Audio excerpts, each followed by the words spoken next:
오병이어의 기적이 일어났습니다.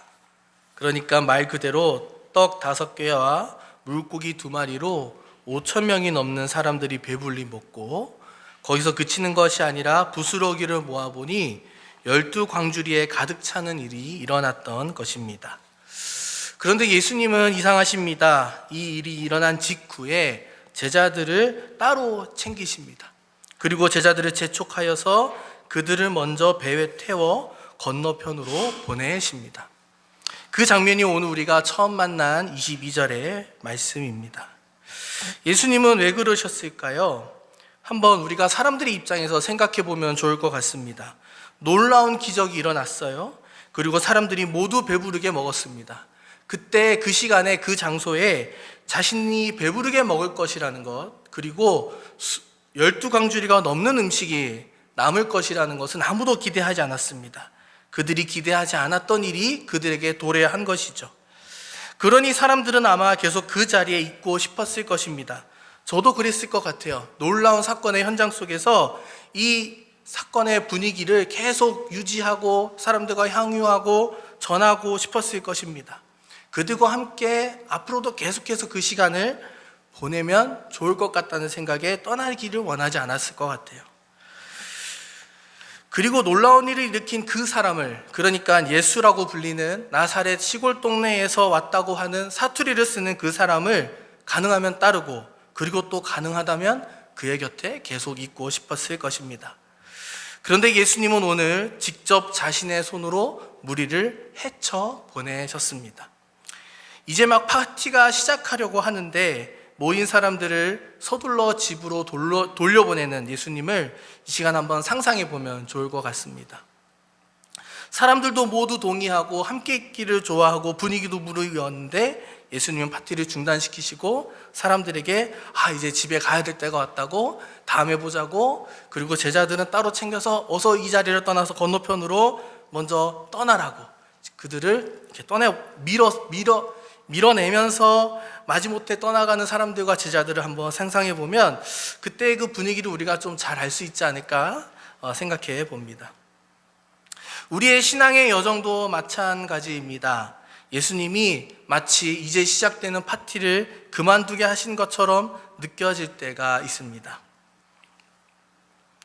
저도 그랬습니다. 저는 교회에 있는 것이 참 좋았었어요. 어느 순간에서부턴가 중학교를 지나 고등학교 접어들 무렵에 제가 이제 수험생이 되기 직전 고2 그때쯤 제가 느꼈던 감정인데 교회에 있는 게 그렇게 좋았습니다.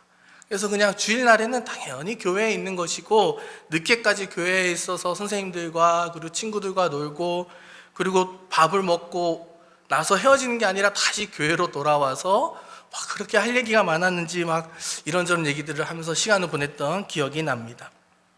그러나 떠나야 할 때는 떠나야 할 때가 있는 법이죠.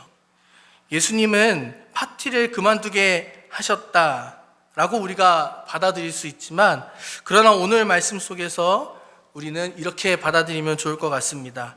예수님이 파티를 그만두어서 그래서 슬퍼하거나 노여워하는 것이 아니라 지금은 그저 그때가 아니라는 걸 우리가 받아들이는 것입니다. 그때가 아니라는 것을 받아들이고 그 기적이, 그 놀라운 사건이 계속되지 않는 일상에 아쉬워하며 사는 것이 아니라 그저 내가 경험한 수많은 일상들이 오늘의 기적에 닿게 만들었으니 오늘 내가 이어갈 또 다른 일상이 또 다른 기적에 닿기를 바라며 기대하며 감사하며 살아가는 게 어쩌면 우리의 당연한 모습일지도 모른다는 생각을 해봅니다. 다음 장면을 보겠습니다. 제자들이 이제 자신보다 먼저 건너편으로 가게 하시려 했던 예수님은 무리를 직접 헤쳐보내고 따로 기도하러 산에 올라가십니다. 날이 이미 저물 때까지 제자들은 예수님과 떨어져 계시죠. 한편 제자들은 풍랑에 몹시 시달리고 있었습니다. 새벽까지 이 시간이 계속되었던 것 같아요. 해가 저물 때부터 그리고 새벽까지 제자들이 얼마나 피곤하게 풍랑에 몹시 시달렸는지 우리는 쉽게 짐작할 수 있습니다. 새벽에 예수님이 바다 위를 걸어서 제자들을 만나기 전까지 꽤 긴 시간 동안 제자들은 풍랑에서 몹시 괴로운 시간을 보냈을 것입니다. 그런 그들에게 바다 위로 걸어오시는 예수님을 보면서 우리는 다음과 같은 부분들을 알 수 있습니다. 첫 번째로 풍랑이 시달리는 우리의 삶에 예수님이 찾아오신다라는 겁니다. 제자들의 입장에서 생각해 보겠습니다. 제자들도 놀라운 기적의 현장 이후에 그 열기를 즐기고 싶었을 것입니다. 제자들 중에는 우리의 생각 이상으로 굉장히 유능한 사람들이 있었습니다. 돈 계산 하나는 기가 막히게 하는 세리 마태, 바다 건너 유학을 마치고 돌아온, 그리고 예수님의 그 카리스마와 그 말과 사람들에 대하는 그 태도에 반하여 예수님을 따른 안드레. 그래서 이름도 그리스식으로 계명을 하고 예수님을 따르고 다른 사람들에게 자신을 그렇게 소개했더니, 다른 건 몰라도 사람들의 분위기 파악이나 시대의 어떤 흐름을 잘 파악하여 그것을 자신에게 유리하게 이용할 줄 알았던 가룟 유다 등등의 아주 머리가 비상하게 돌아가고 재능이 넘쳤던 사람들이 바로 예수님을 따랐던 사람들 중에 있었습니다.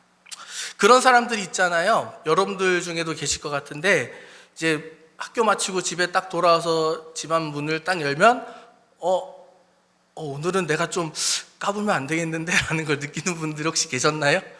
저는 못 느꼈어요. 저는 그런 사람 아니었어요. 제 동생은 느꼈어요. 제 동생은 그래서 얘가 오늘따라 가만히 있는 거예요. 그런데 저는 그것도 모르고 막 엄마한테 가가지고 할머니한테 가서 막 오늘 제기차기 배웠어요. 그래서 제기차기 하다가 이제 등짝 맞고 분위기를 파악하는 것, 사람들의 표정을 내가 살펴보려고 하지 않아도 그냥 알아지는 것, 이것도 능력 중에 하나죠. 그리고 그것을 자신에게 유리하게 이끌어가는 것. 가룟 유다는 아마도 그런 것에 좀 탁월했던 것 같습니다. 어쨌든 그 유능한 사람들이 그냥 예수님이 가라고 했으니까, 예수님이 재촉하니까 아쉬운 마음을 접어두고 아마 배를 탔을 거라는 거 말이죠. 누군가는 분명히 이렇게 생각했을 수도 있습니다. 이거 지금 5천 명이 넘는 사람들이 지금 예수님한테 완전 반했네. 이거 잘만 이용하면, 이 정도의 사람을 잘만 구슬리면 예수님을 감히 누구도 넘보지 못하는 한 자리에 앉혀 놓을 수도 있겠다. 그것이 정치적 지도자의 자리든 종교 지도자의 자리든 어쨌든 5천 명이 넘는 사람들이 그를 지금 따르고 있기 때문에 그런 생각을 했을 법하지요. 그런데 그런 제자들이 자신의 생각을 접고 오늘 예수님의 말씀에 순종하여 배를 탔을 뿐입니다. 그런 제자들이 오늘 풍랑을 만나고 있습니다. 제가 제자들의 입장이었다면 예수님이 정말 한편으로는 원망스러웠을 수도 있을 것 같아요. 그만두라고 해서 그만두었고, 타라고 해서 탔고, 건너가라고 해서 건너갔는데 내가 만난 것은 이 풍랑이라니. 해가 질 때부터 다시 해가 뜨기 전까지 그것도 그치지 않는 이 고약한 풍랑이라니. 이렇게 보니 제자들이 맞닥뜨린 오늘 풍랑의 상황과 우리의 삶의 현장이 겹쳐 보이기도 합니다. 여러분도 경험해 보셨을 것 같아요. 그냥 예수님의 말씀에 순종해서 그래서 그렇게 살았는데 그렇게 살다 보니 풍랑을 만났던 경험 말입니다. 순종하라 그래서 순종했고, 사랑하라 그래서 사랑했고, 때로는 져주는 게 이기는 거라 그래서 져주기도 했는데, 그러다 보니 어느새 내 삶에 풍랑이 계속되는 걸 경험하기도 한다는 것입니다. 기도해 봤더니 맞아, 이 사람인 것 같다. 그래서 이제 결혼을 했는데 풍랑이 그치지가 않아요. 기도해 보니까 그래, 하나님이 저기 가라고 하시는 것 같아. 그래, 거기로 가자 해서 갔더니 영월이라는 곳이었고, 그곳에서 풍랑이 그치지가 않아요. 이런 일들을 반복해서 만나다 보면 아무리 믿음 좋은 사람이라도, 아무리 강신장이라도, 아무리 무슨 긍정의 힘을 믿고 무슨 사람은 믿기에 따라 사람 일은 생각하기에 따라 달려있다라는 것을 그렇게 살았고, 그걸 무수히 경험했던 사람이라도 이런 풍랑을 자주 만나다 보면, 오래도록 만나다 보면 지치게 될 수밖에 없죠. 예수님을 믿는다는 것이 나에게 아무런 유익도 없고 나를 힘들게만 만드는 것 같은데 왜 예수님을 믿고 싶을까요? 그런데 오늘 본문이 우리에게 전하고자 함은 풍랑에 초점이 맞춰져 있는 것이 아닙니다. 오늘 본문은 풍랑 가운데 예수님이 오신다라는 것을 우리에게 전하고 있습니다. 풍랑은 이전에도 있었고 앞으로도 있을 것입니다. 물론 풍랑이 없으면 가장 좋겠지요. 그러나 우리가 사는 세상 풍랑을 경험할 수밖에 없습니다. 지금 우리는 모두가 경험하고 있잖아요. 정말 이 더운 날씨를 피하고 싶지만 피할 수 없는 상황이 있잖아요. 풍랑은 그렇게 우리에게 찾아오는 것이죠. 그렇다면 이왕에 경험하는 풍랑이라면 이게 더 좋지 않을까요? 예수님이 찾아오시는 풍랑이 더 좋지 않을까요? 예수님 없이 나 혼자 안간힘을 쓰며 버텨내는 그 삶이 아니라 오실 예수님을 기다리고 끝끝내 나를 찾아오시는 예수님을 만나는 그 풍랑, 차라리 그 풍랑이 저는 더 좋을 것 같습니다. 오늘 이 시간 풍랑 속에서도 나를 향해 다가오시는 예수님을 만나는 저와 여러분들이 되기를 간절히 바랍니다. 두 번째입니다. 때때로 우리는 그럼에도 불구하고 풍랑 속에서 우리에게 다가오시는 예수님을 착각하기도 한다는 것이죠. 누군가는 바다 위로 걸어서 자신들에게 걸어오는 예수님을 향해 유령이라고 외쳤습니다. 우리 한번 그 본문을 볼까요? 네, 한번 본문 보여주시겠어요?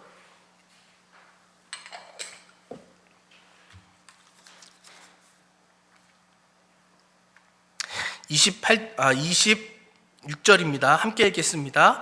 제자들이 예수께서 바다 위로 걸어오시는 것을 보고 겁에 질려서 유령이다 하며 두려워서 소리를 질렀다. 긴 시간 동안의 시달림, 앞뒤 분간이 어려운 인생의 경험들은 때때로 나에게 다가오시는 예수님을 향해 유령이라고 외치게 만들기도 합니다. 예수님을 오해하는 것이죠. 그러나 이런 오해를 비난하고 싶지는 않습니다. 그거는 바람직해 보이지도 않고 좋은 방법 같지는 않아요. 얼마나 힘들었으면 예수님을 오해할 수밖에 없었을까. 오히려 그 상황을 우리는 이해하는 것이 좋을 것 같습니다. 이러한 오해는 사실 뒤이어 등장하는 베드로에게도 보입니다. 성격과 형태가 다를 뿐 베드로도 예수님을 오해했다는 것을 우리는 본문의 끝까지 읽어보면 알게 됩니다. 어떤 오해였는지는 조금 이따 다루기로 하고 일단 넘어가고요. 예수님은 우선 베드로의 요청, 그러니까 물 위를 걷게 해달라는 베드로의 요청에 오너라라고 화답하십니다. 물 위로 걸어서 예수님께로 가던 베드로는 자신의 기대와 다른 상황을 결국 마주하고 맙니다. 30절은 이렇게 전합니다. 함께 읽겠습니다. 그러나 베드로는 거센 바람이 불어오는 것을 보고 무서움에 사로잡혀서 물에 빠져 들어가게 되었다. 아멘. 베드로가 간과했던 건 무엇일까요? 네, 예수님이 계신 곳도 베드로가 있는 곳도 똑같이 풍랑이 부는 곳이었다는 것입니다. 베드로는 물 위를 걷게 되면 그 풍랑이 적어도 자신에게 위협스럽게 보이지 않게 된다든지 아니면 잔잔해진다든지 아니면 예수님과 같은 경험을 자신이 하면서 지속적으로 그 풍랑을 자신과 멀리 떨어진 풍랑으로 느꼈을 거라고 좀 기대했던 것 같아요. 그러나 그렇지 않았죠. 성경이 전하고 있듯이 베드로가 있는 곳도 거센 바람이 불어오는 곳이었고 예수님이 계신 곳도 거센 바람이 불어오는 것은 마찬가지였습니다. 베드로는 예수님을 보기보다 다만 그 바람을, 그 풍랑을 보고 무서움에 사로잡혔던 것입니다. 우리는 물 위를 경외하며 흠모합니다.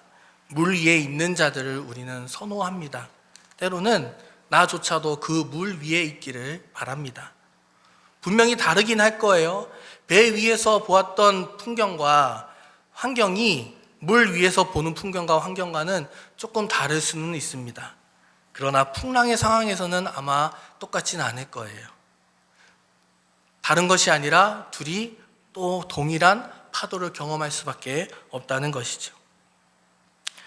달라지는 환경이 아니라 결국은 누군가와 함께 있느냐, 누구를 바라보느냐, 이 차이가 물 위에 있는 자와 그리고 그것을 걷는 자를 가름한다는 것입니다. 우리는 물 위를 경외하며 흠모하지만 정작 예수님이 흠모하고 바랬던 건 따로 있습니다. 예수님이 왜 물 위를 걸어오셨을까요? 왜 풍랑 가운데를 헤쳐서 그곳을 다가오셨을까요?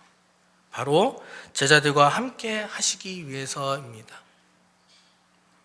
베드로의 목적은 물 위를 걷는 것 그 자체에 있었지만 예수님의 목적은 물 위를 넘어 있는 풍랑 속에 있는 제자들에게 다 있었습니다. 풍랑을 가로질러 제자들에게 다가오신 것, 그 이유는 다름 아닌 함께 배 위에 오르기 위함이었던 거죠. 32절은 이렇게 전합니다. 제가 읽어드리겠습니다. 그들이 함께 배에 오르니 바람이 그쳤다. 우리는 물 위를 걷기 원하지만 예수님은 오늘도 우리와 함께 배 위에 있기를 원하십니다. 예수님의 이러한 바람은 2000년 전 제자들에게 그리고 오늘날 우리에게도 동일한 줄로 믿습니다. 오늘 그 동일하신 예수님을 경험하고 그리고 삶 속에서 체험하고 함께 걸어가시는 저 여러분들이 되기를 간절히 축원합니다. 기도하겠습니다. 하나님 감사합니다. 풍랑 속에 나 혼자 남아있는 것이라 생각했는데 그것이 아니라 그 전부터 날 위해 나를 만나기 위해 멀리서 걸어오신 예수님이 계신다는 것을 말씀을 통해 다시 한번 깨닫습니다. 우리와 함께 계시는, 우리와 함께 있기를 원하시는 예수님을 오늘 나의 마음속에 초청하오니 주님 함께하여 주시옵소서. 풍랑 속에서도 주님의 손을 꼭 잡고 걸어갈 수 있게 도와주시옵소서. 감사합니다. 우리 주 예수 그리스도 이름으로 기도드립니다. 아멘.